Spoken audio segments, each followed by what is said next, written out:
Hello everyone, I'm Dr. Talat Waseem. I'm fellow of Royal College of Surgeons of England.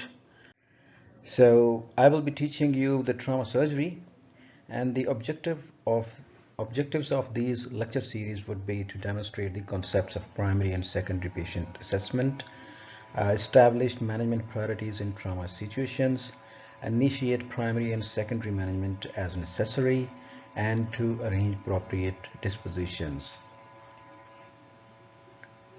Uh, as you know, trauma is one of the leading causes of the death in worldwide, and about 150,000 people die annually in US, and permanent disability is in about 3 times of the mortality rate, and trauma-related dollar cost exceeds more than $400 billion annually in US. In Pakistan, the trauma is quite common as well, and it is a significant economic burden. To understand the dynamics of trauma, you have to understand the tri-modal death distribution of the trauma patients. Few of the patients die right away within the first hour of the trauma. These are the immediate deaths. These immediate deaths are probably not preventable, and the patient, by the time patient arrives in the hospital, the patient would die. So these people are very difficult to rescue. The second deaths, second form or second cohort of deaths usually occurs within the couple of hours. So these are the people which actually benefit from reaching to the hospital early in a well-equipped trauma center. So there can be late deaths as well in weeks 2, 3, and 4, with maximum in week 4. But you have to understand one thing is that it is a tri-modal death distribution. The immediate deaths probably are not preventable, because by the time patient arrives in the hospital, he won't be able to be managed. But you can prevent this middle curve, the early deaths. And if the patient arrives in the hospital early, within the first hour of the accident, then they can be rescued in a well-equipped trauma center. So it is a trimodal death distribution, and the early deaths can be prevented if the patient arrives within the hospital, which is a well-equipped trauma center, and these early deaths can be prevented, or even the late ones can be prevented as well. Advanced Trauma Life Support Program is a program which has been launched by American College of Surgeons and is one of the leading programs which is being run all over the world. It has been licensed in Pakistan as well. We have talked about the trimodal distribution, and we need to know that ATLS is a systematic approach to prevent trauma-related morbidity and mortality. It is a form of systematic approach to deal every aspect of the patient so that eventually the patient has a significant benefit and their deaths and morbidity can be encountered significantly.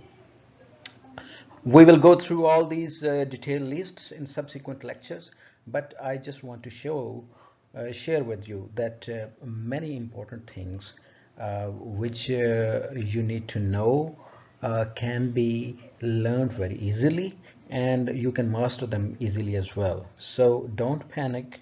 All these things can be done very systematically, but you have to be systematic. You have to be hardworking in this area. There are a few concepts, basic concepts of our advanced trauma life support, and one thing is that you have to treat the greatest threat to the life first. For example, if the patient is hemodynamically unstable, we forget about all other injuries. You have to maintain the hemodynamics of the patient. You have to manage the airway. You have to manage the breathing of the patient. You have to manage the circulation. That is, you have to prevent the patient from going into the shock. Or if the patient is already in shock, you have to treat the shock. So you have to treat certain things, vital functions of the body first. So this is the first important thing. Second is that you can rely on your clinical diagnosis in terms of in case of emergencies. If you don't have availability of the chest x-ray, or you don't have availability of the CT scan right away, don't panic. Make a clinical judgment, and based on your clinical judgment you can make a diagnosis, and based on that diagnosis you can start the treatment of that patient. So the treatment should not be delayed because of unavailability of the investigation or investigative modality. A detailed history is usually not necessary, and you can start the management of the patient right away. So this is a very important component of ATLS. All of the investigations and the management run together. They have to be done concurrently.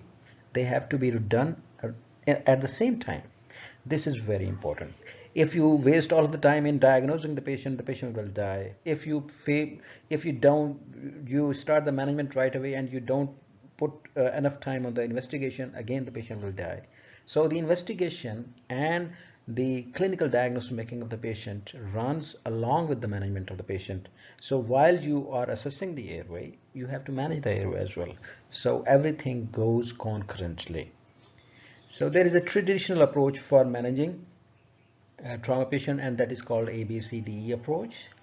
A stands for management of assessment and management of airway. B is assessment and management of breathing.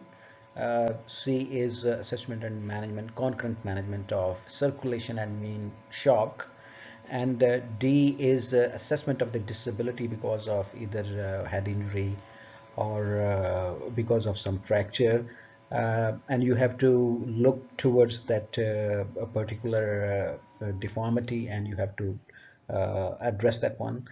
You have to expose the patient completely to assess the severity of injuries, and you have to comprehensively analyze all of those injuries. And secondly, you have to maintain the temperature of the patient by putting the blanket or warmer whatsoever. So this is a comprehensive approach. You have to understand this thing.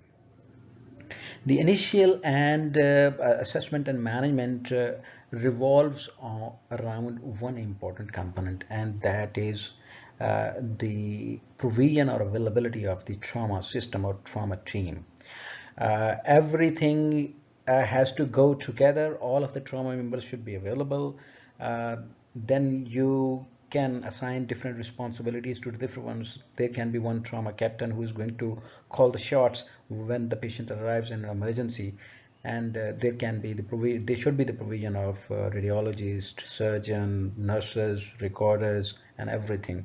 So the whole system works together in harmony. So for the systematic approach to work, it is very important to train and to organize a team which deals with the patients very comprehensively when the patient arrives in an emergency. So this is very important. This is a pivotal in managing an effective trauma service. The provision and availability of the trauma team, and all of the team members should be well organized, number one, and secondly, they should be very well trained.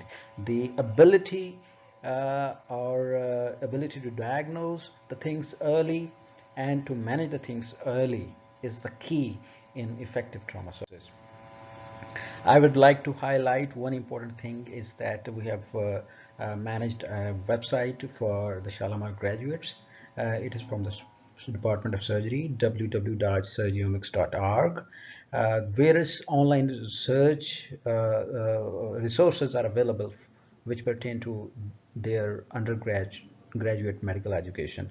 So you have to go to your year, you will find your whole curriculum. It is very important source of curricular communication. And secondly, you will find all of the online resources which are all faculty selected, and if you go through those resources, they will be very helpful for your career progression, for your learning, and eventually for your exams as well. So go through this Shalamar surgeomics.org. Many things you will find will be very important resources which are available online, and those links are quite comprehensive, and they are well aligned with your curricular needs.